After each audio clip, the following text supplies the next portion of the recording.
West Denver. Sleep deprived and heavily caffeinated. All right, let's do this then. This is the Jeff and Bill Show. I don't understand why this is an agree with issue. that. They don't always agree, but hey, at least they have coffee. Coffee. And each other. I love you, man. God help us. I want to bless him. We need all the help we can get. Now here's Jeff Hunt and Bill Thorpe. The Jeff and Bill Show on News Talk 710 KNUS.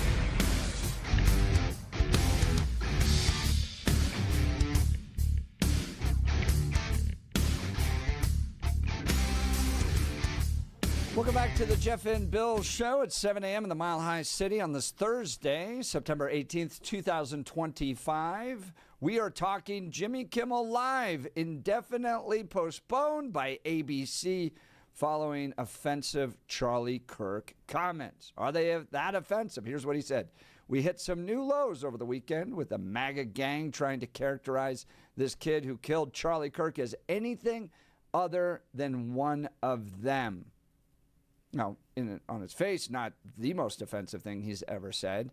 But when I think you look at the totality, as Matt Taibbi said, Kimmel was one of the most vicious, unredeeming late-night talk show hosts, continually hitting new lows during the pandemic, in particular with the aforementioned anti-vax Barbie and rest in peace Wheezy monologues. Sure to go down as cultural anti-landmarks. Dave Portnoy chiming in, saying, with Kimmel getting canned, I'm seeing lots of people talking about the hypocrisy of cancel culture. To me, cancel culture is when people go out of their way to dig up old tweets, videos, etc., looking for dirt on somebody they don't like in an effort to get them fired.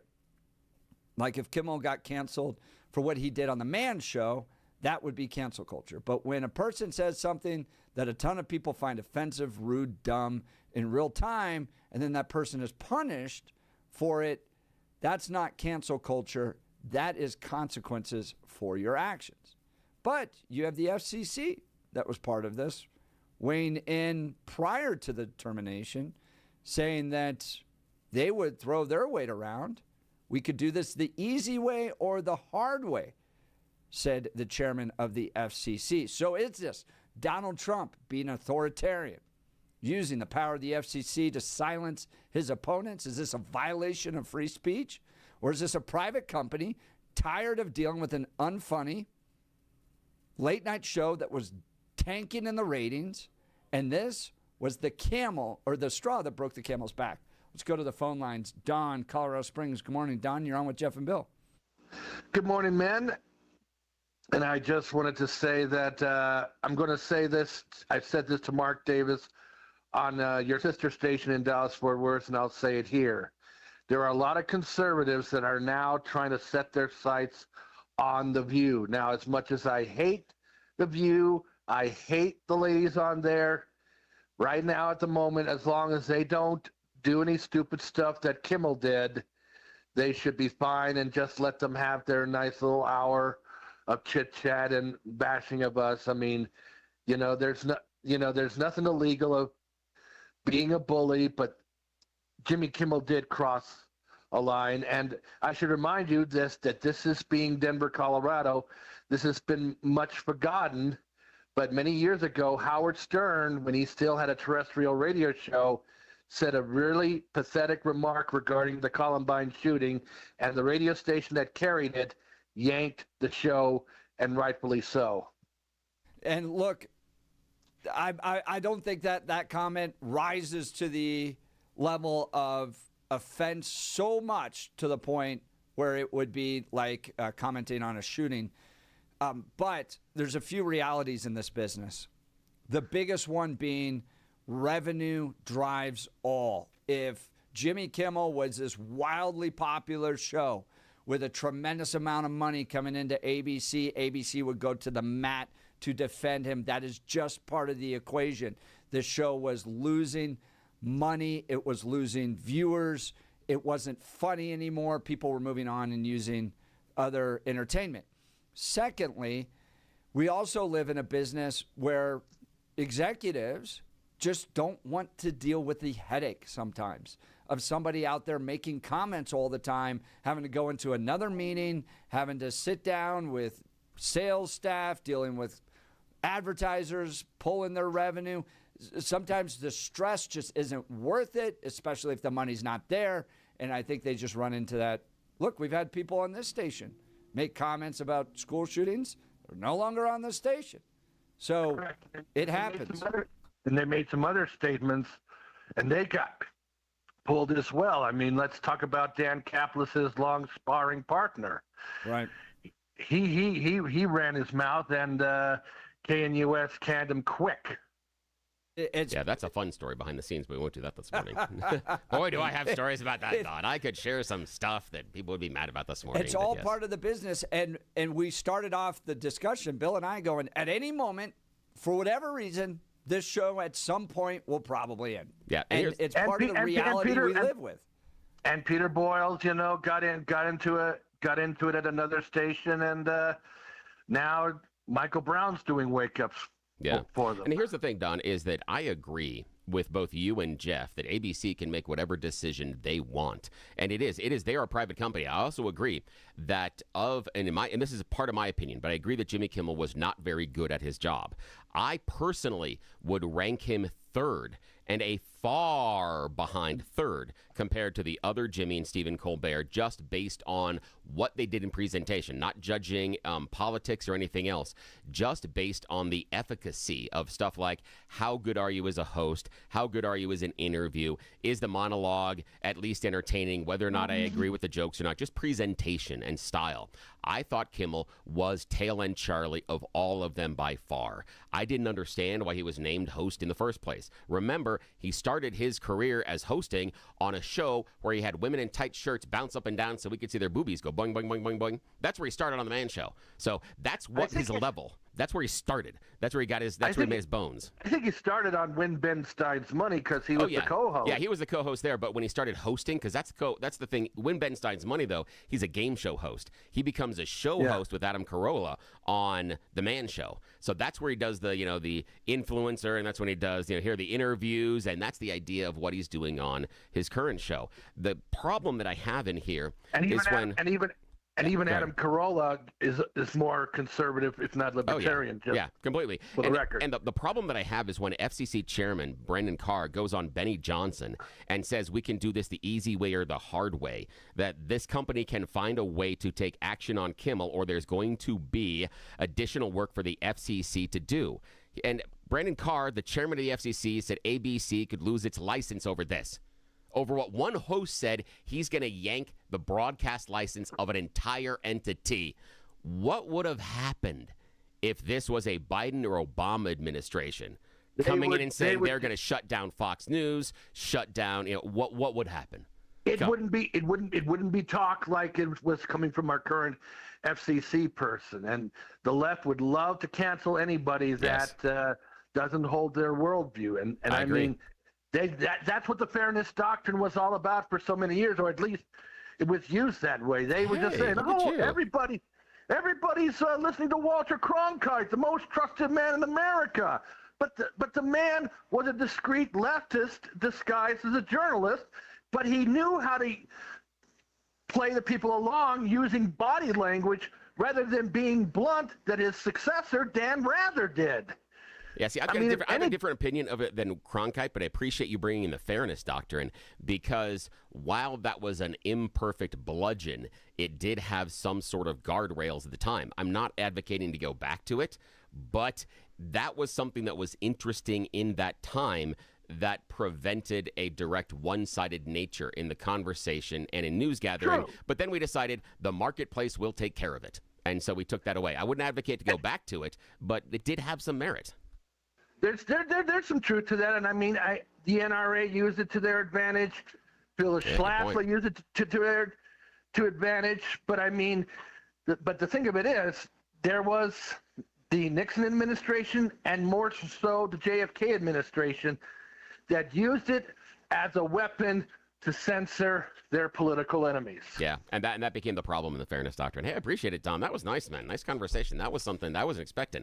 Doing Fairness Doctrine with you this morning. Appreciate that. Thank you. Join the conversation, 303-696-1971. Is this a violation of free speech? The FCC stepping in, muddling the waters. Didn't say that they're going to pull the license, but said we could do this the easy way or the hard way, kind of hinting that they were willing to use the power of the government to address what Jimmy Kimmel was doing on the show. Or is this just a private company that's had enough with the guy? If he was really pulling in the dollars, ABC would have gone to the mat to protect him, but they don't need the headache. Government does this. I mean, we covered Jared Polis talking about how he was going to use the power of the government to shut down the oil and gas industry. So when you hold that office, that executive office, there's a lot of power that comes with it. You don't necessarily have to go right to court to fight everything, but you can go, hey, guys, I got a lot of power here. You don't do what I ask. It could be a headache for you. And remember, the other great Polis discovery was that his big, beautiful birthday bridge was hated by like 90% of Colorado. So then he bravely vowed to prevent the big, beautiful birthday bridge from being built. He said he would even go down there and stand to stop the bulldozers they're his bulldozers that he wanted to put there in the first place. But yes, that's the courage that he has. Could you imagine being a construction worker going, hold on, the guy that pays me to do this is now standing in front of it. Yeah, to say Shane, no. So what do I do? Yeah, the thing for me is the only thing I would do is I would call my supervisor and say, hey, am I still hourly? Yeah, right. Let him stand there for as long as he wants. I'm just going to hang here. I'll just that's what I want to scroll on my phone inside the bulldozer. Exactly. All right, we'll continue. Joan, you'll be up next, but now it's time for news and comment with Blake Olson. Blake Olson. Blake Olson, news and comment.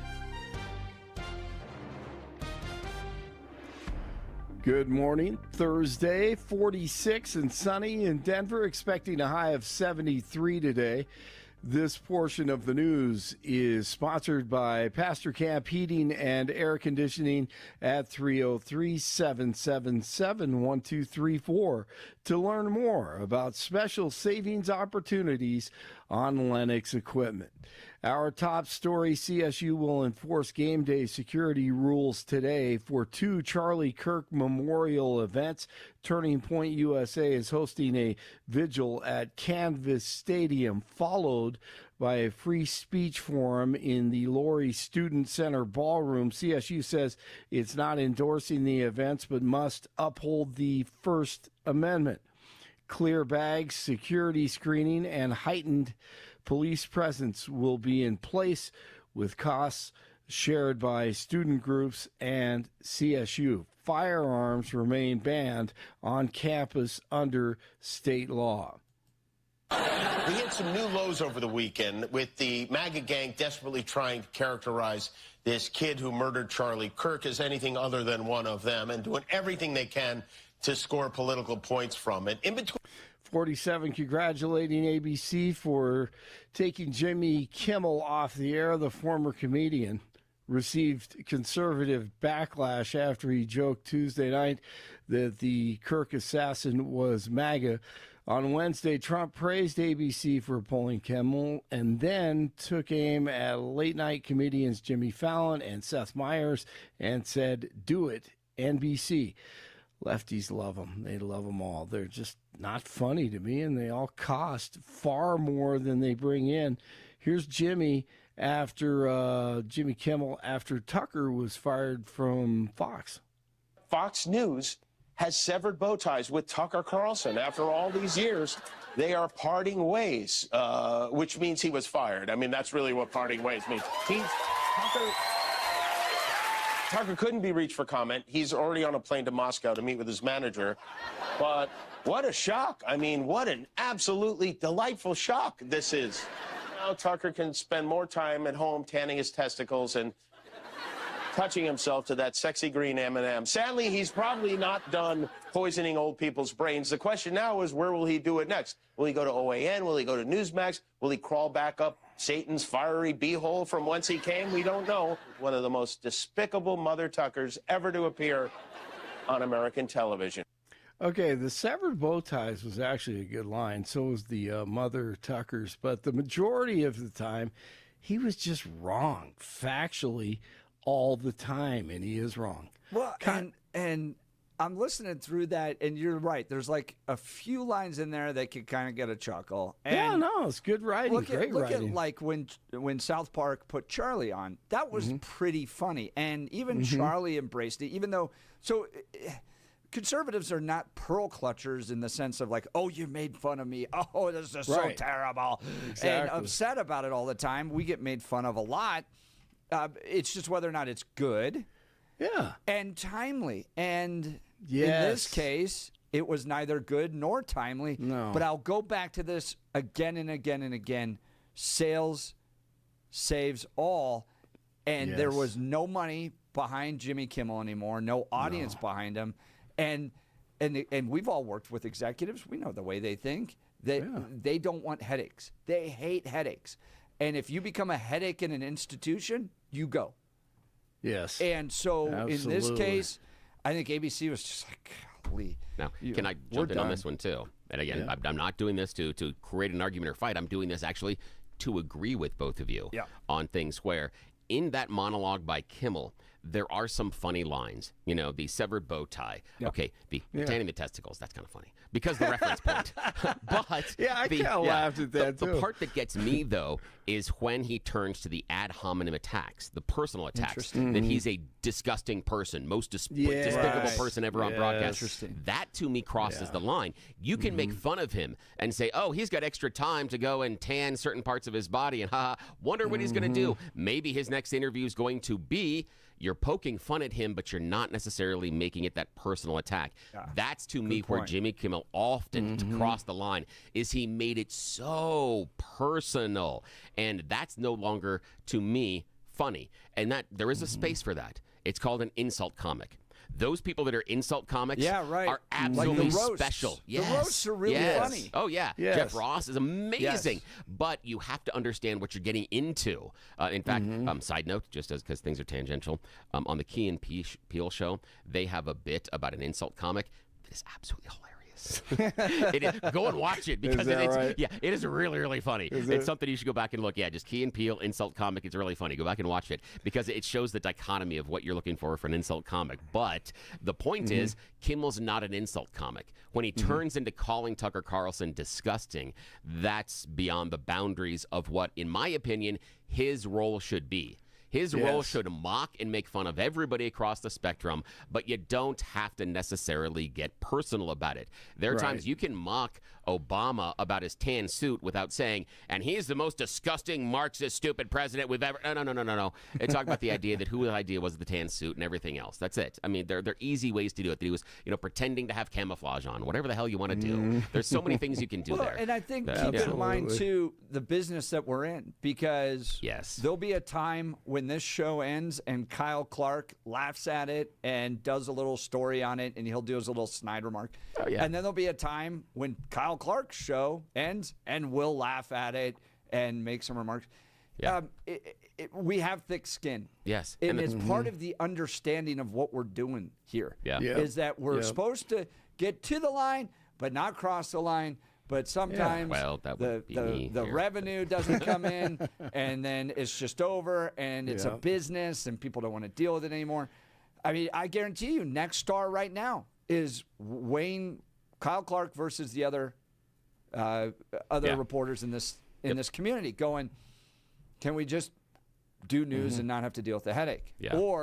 Gosh, he's such a draw. We're willing to deal with the headache because he's such a revenue driver. They are making that calculation right now, and I guarantee you ABC did the same thing with Jimmy Kimmel. And that is a truism that you're absolutely 110% right about this, that if he was a huge cash cow, if he was pulling in 60% of ABC's revenue between 7 p.m. and 1 a.m. in the morning in that time slot, they would be out there defending him in a second. But, I think you're absolutely right that that's part of the money. And that is why Access Hollywood didn't release the tape until 2016. They had that. And guess who was the cash cow? Yeah, it was Donald Trump. Donald Trump was. You couldn't burn the golden calf at that point. He was the top. That first year that The Apprentice came out, he was the top show. Yeah. You know, the irony with all this is, remember, just a few weeks ago, Charlie was mocked on South Park, and he just embraced it. Right? And because it was actually kind of funny. Yeah, no doubt. I think he said, "I've arrived," or whatever. Yeah, and it was right. again, it was comedic, and it was poking fun without that deep personal attack. And I keep going back to Kimmel saying most disgusting person in broadcasting. Hang on, that to me is a step over. I can't figure out where in any sort of an opening monologue, when you're talking about someone that holds the position of Tucker Carlson, disagree or agree with him, whatever, that you turn around and in that monologue, in that role, say that they are the most disgusting person. You can make fun of them. There's so many other things you could have done. But for me, that's where Kimmel got to be just so acerbic. And that's why, again, I rank him at third place. Yeah. Yeah, I'm right there with you. And then there's guys, wow, this is interesting. Democratic Representative Jerry Nadler, who proves that he is probably just flat out of touch.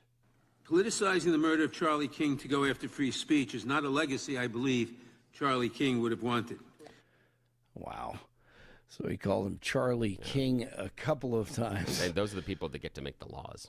Yes. Great. Yeah, I was thinking the same thing. I am full of confidence this morning that we're definitely going to go in the right direction with people that can't remember the last names of other people. It's great. Yes. Yeah. Absolutely. Again, I can forget that, but I'm some joker on a radio show. I don't get to vote on laws. Right. No doubt. Someone has a lot more responsibility in this conversation. Exactly. Just saying. He's not the morning host. Yes, of exactly. the zoo. Yes.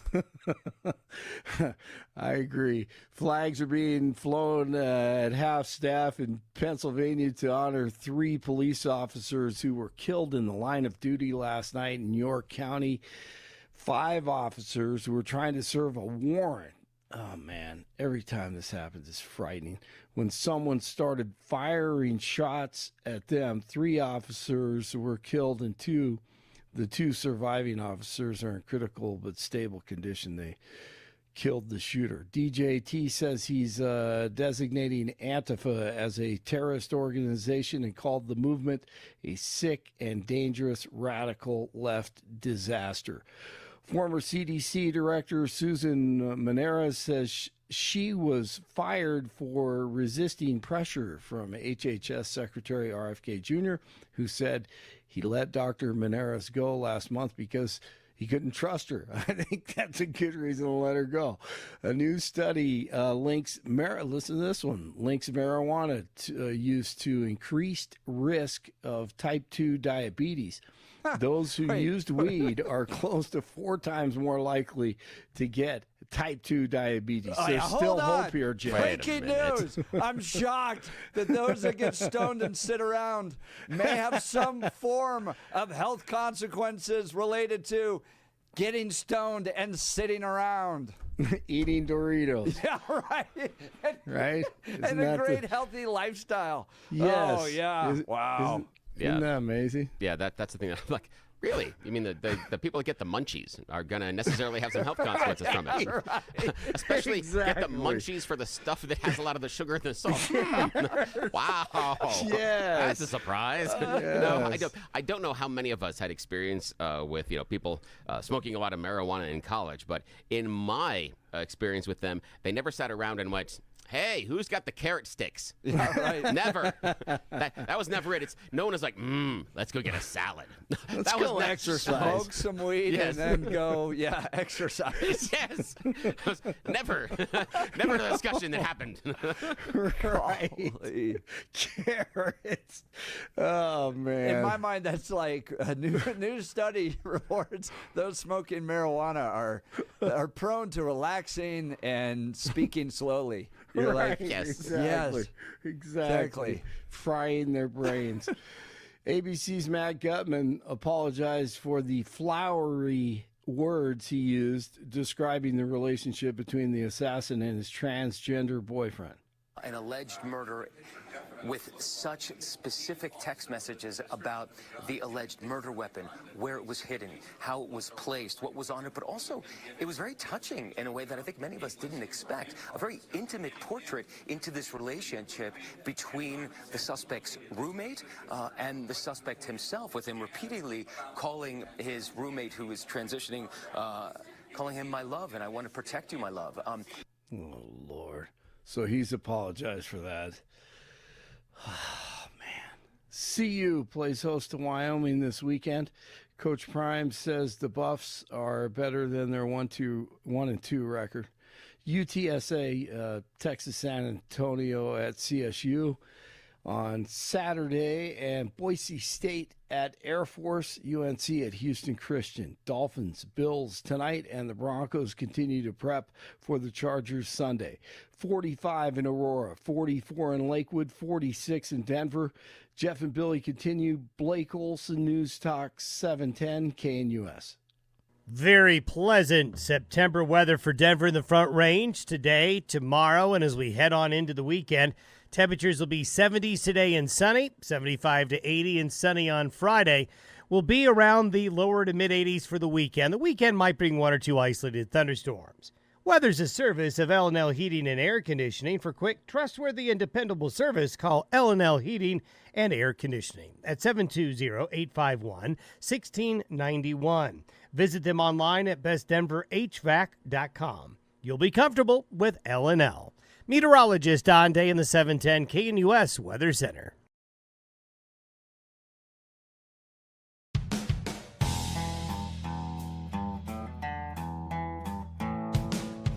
Well, the phone lines are hot regarding the firing of Jimmy Kimmel, or at least the postponing indefinitely of the show. Is this an overreach? Or is this just desserts? Let's go to the phone lines. Joan Lakewood. Good morning, Joan. You're on with Jeff and Bill. Yeah, good morning. Good morning. I wanted to say that I agree with most of the people who are speaking. And when you brought up the Fairness Act, this is before my time, but they used to have this band in Massachusetts board, and I believe that was a board of I don't know, leaders. I don't know exactly about it, but they used to have where the breaks were from the private sector, not the government. I don't know what happened to band in Massachusetts. I'm not sure what happened to Massachusetts in general, but I think one of the things that people need to remember is the First Amendment is a restriction on government, not on private companies. Do you think the government, though, is getting involved with the FCC saying we could do this the easy way or the hard way regarding Jimmy Kimmel? Now, there's no direct evidence that they were filing lawsuits or investigating, but they were at least threatening. Isn't that a violation of the First Amendment? No, that's actually the First Amendment. I often say to people their bark is worse than their bite. And sometimes it's something that I use when I speak at city council. So you think, Joan, you think that Brendan Carr was just blowing smoke?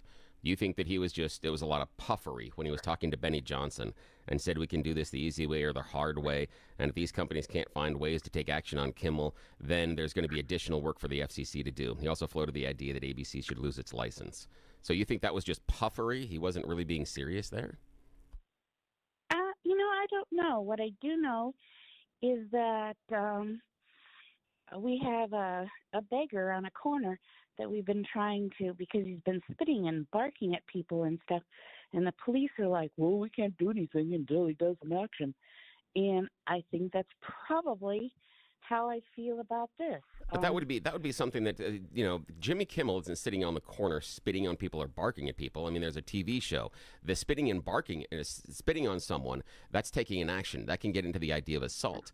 Kimmel's actions, because of the medium he is on TV, can't be construed as any sort of physical violence or assault. That's why the police, with the guy standing on the corner, they can't do anything as long as he's saying stuff, not taking action. So again, what's your interpretation, though? I understand that you don't know what Brendan Carr is doing, but you heard what Brendan Carr said. How would you interpret that? Do you interpret Brendan Carr, FCC chairman on the Benny Johnson show, do you interpret his statements as being a threat directed toward ABC, saying you better do something about this? Or do you interpret it as he's just blowing smoke and we should ignore him when he says something like this? How do you, Joan from Lakewood, interpret those words? I interpret them as someone who knows where the country's going, that this was a watershed moment, that CBS and ABC have not been kind, and I just think that it probably was a reflection, and that's one of the things that I think is happening. There's a teacher. Is it the role of those broadcast entities to be kind? Is that their directive? And if they're not being kind, they should face consequences? You know, the one thing that I have run into with the left is how they always say, you have to be kind, you have to be kind. And I'm trying to be kind right now because there is a teacher who just got fired up in Meade. There is the mom who put out the clip that you played yesterday about the children asking if the surprise was whether or not Trump was dead. As I'm trying to balance their abilities to speak, and I guess to a certain extent, I apply that to some of the government people. I don't think he was going to do it, but I think he was pointing out he could do it. All right, Joan Lakewood, I appreciate it. Look, join the conversation. Would love to hear from you. There's lots of aspect to this. People losing their jobs over what they're saying regarding Charlie Kirk. Is that warranted? Is it cancel culture? Is it people and employers rightfully going, you're not the type of person I want working in our environment, someone that's willing to dance on the grave of somebody that's died. Now, Jimmy Kimmel did not do that, but his comments were inappropriate. And I think people are just frustrated, tired, dealing with folks like this, ABC, watching him lose revenue, lose ratings over and over and over again. Just said this becomes the straw that broke the camel's back. We're letting him go. Now, did the FCC improperly weigh in? Well, I think you could make an argument that they probably shouldn't have made those comments, that we could, quote, do this the easy way or the hard way. But you don't have any real movement by the FCC to violate anybody's free speech rights. They just kind of said, we're paying attention. We don't like this. Jimmy Kimmel, ABC, Disney, we got a lot of power here. Meh. Do I like the government doing that? Not particularly. But to claim that this was some authoritarian free speech overreach to violate the free speech rights of ABC and Jimmy Kimmel, I think, is a stretch as well. Would love to hear from you. 303-696-1971. Text us on the Dan Caplis Law text line at 720-819-5115. You're listening to The Jeff and Bill Show. This is Denver's talk leader, News Talk 710 KNUS.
Welcome back to the Jeff and Bill Show. True to form, Trump heard Billy's comments earlier and has clicked off the signal. Yes, he has. He's told Brendan Carr of the FCC. There are going to be consequences. That Thorpe kid. It's a switch. Yes. It's the Bill Thorpe switch. Yes, it is. It's a You've big red gone button. too far, Billy. Yes. Yes, and anytime I say anything about snakes, it starts blinking and they have to push it. Yes. We recognize we're dealing with some broadcast issues on the terrestrial radio. Thank you all for your patience. But we are broadcasting live on X, YouTube, Facebook, so you could always listen to us you can there. stream us that way.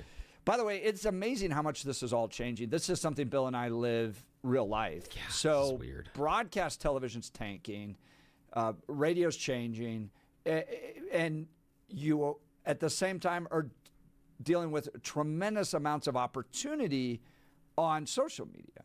So we'll do this broadcast here.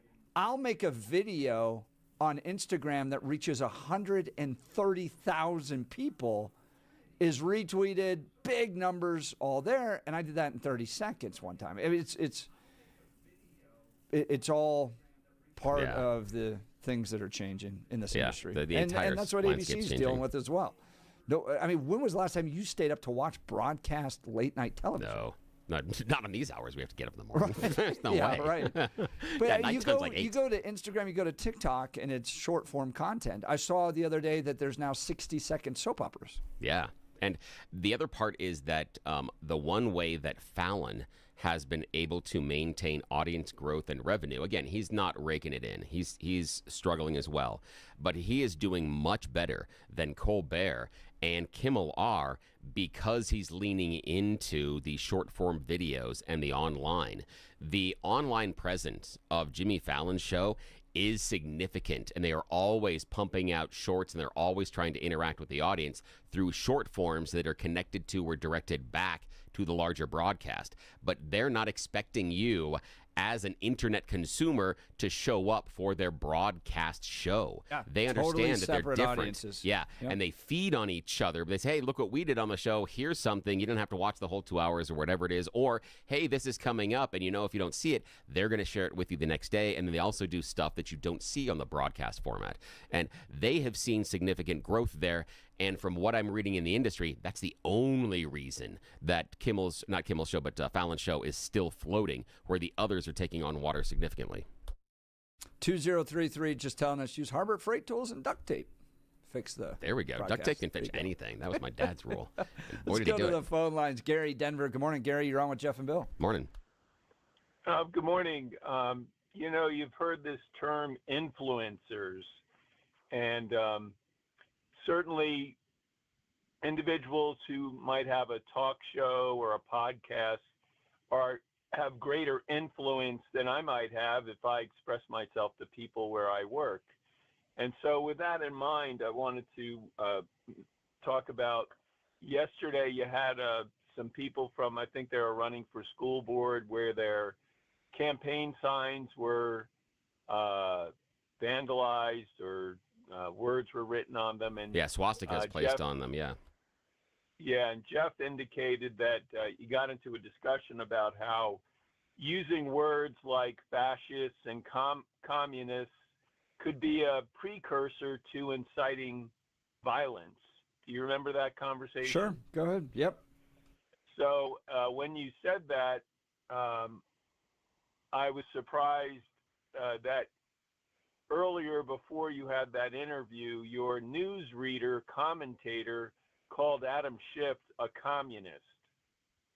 Was that an inciting violence, since that's what you said using those words could create? Yeah, so that's a good question, Gary. Do you think, though, that referring to somebody as a communist and a fascist and a Nazi, do you think they're all the same? Well, I raised that. Go ahead. I'm saying that's the word you said. You said. Well, that's what Blake said. No, that's what you said when you were talking to the lady who was running for school board. You said, Jeff, this is what you said. If someone calls someone a communist, fascist, or Nazi, that's a precursor. And you can listen to the tape because I heard you say it. That's a precursor to violence. So you said communist, and your newsreader said communist. Yeah. So is he inciting violence against people like Adam Schiff? I'm not a fan of Adam Schiff. Sure. But I'm just saying, should you refrain from calling politicians on either side a communist? Yeah, maybe. Well, maybe you ought to talk to your newsreader about that. All right. Thanks, Gary. Appreciate the call. Gary from Denver, 303-696-1971, 303-696-1971. I guess I would challenge that notion based upon the people that often use it. Yeah. Right? So in that assumption that if you call somebody communist, fascist, or Nazi, that you are taking the step towards violence, I think you also have to consider who's doing the violence.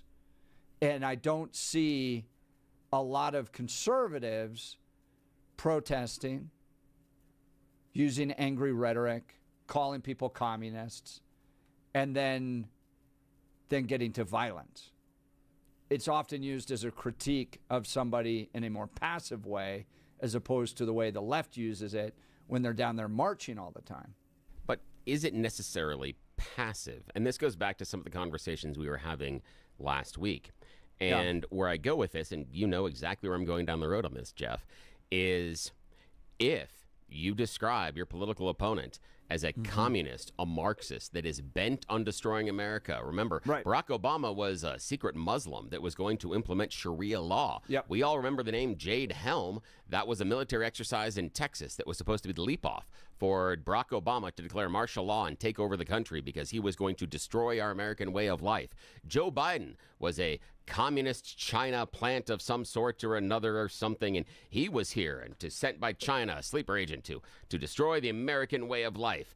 And we have people on the other side that are describing Donald Trump in terms of Nazi and his supporters as Nazis and white supremacists and racists. So if you felt that way about your opponent and they are destroying America, why wouldn't you pick up a firearm?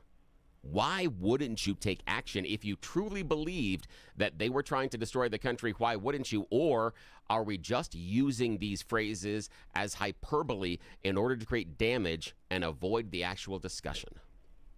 So I think it's muddled, and that's part of the challenge here. Because if you've read the Communist Manifesto, and the first page says all of history is oppressor versus oppressed, and you look at our schools and you go, well, they've embraced that ideology a lot. I think you can absolutely critique people for embracing communist ideas. And I think that's a problem in this country when that happens, okay? Just interrupt for a sec, though, but there has been that oppressor versus oppressed phrase that I've heard for a number of times on the conservative side about, oh my gosh, we are getting canceled, the cancel culture. I don't have my free speech. They're taking me off these platforms. They're deplatforming me. They're telling me I can't speak. They're firing me from my job. Same basic idea there is the idea that it's the same argument, I feel.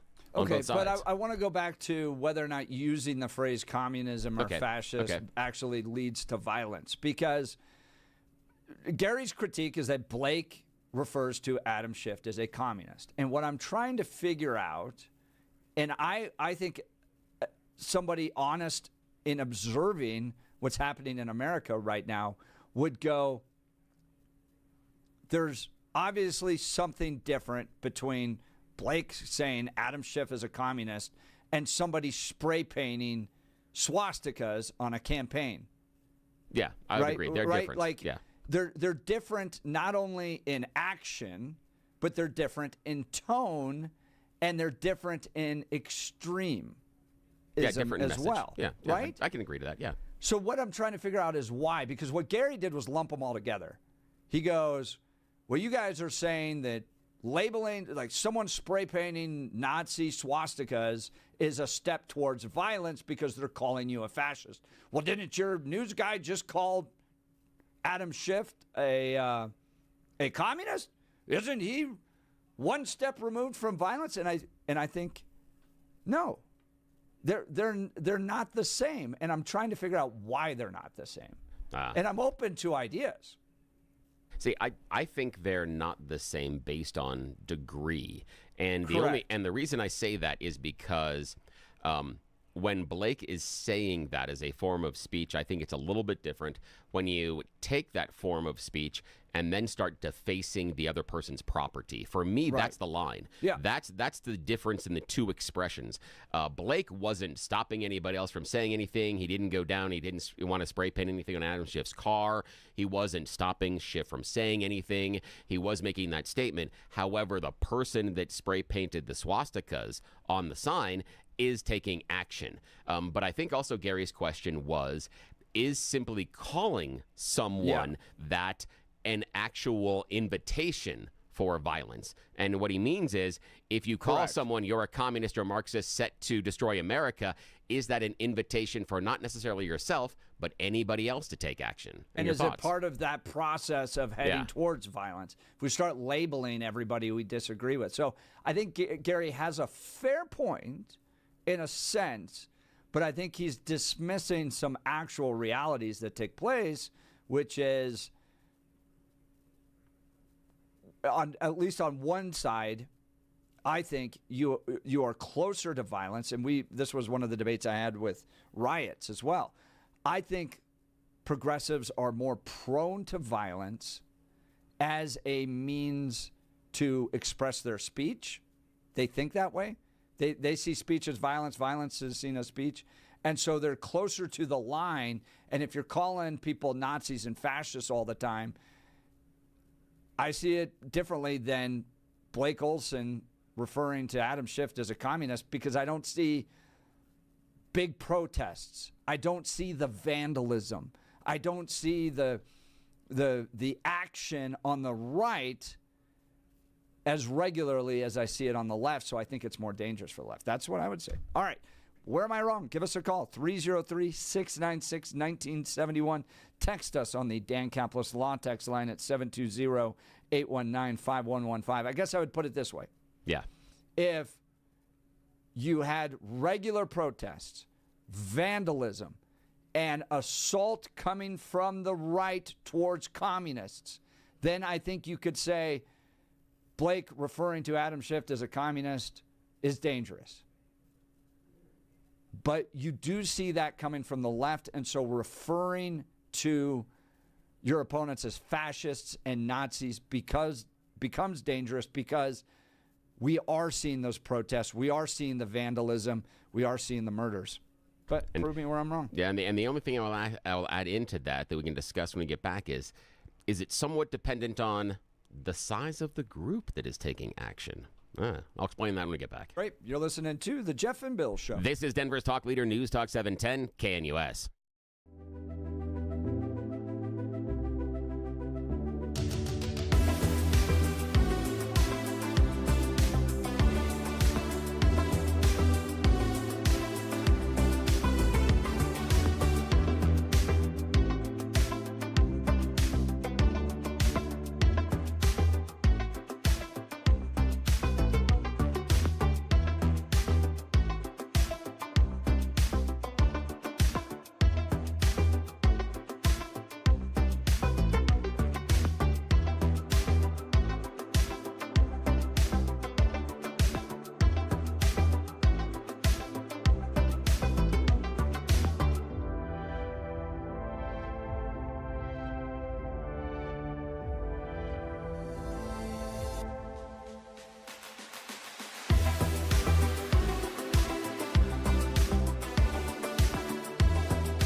of debate, lots of text messages.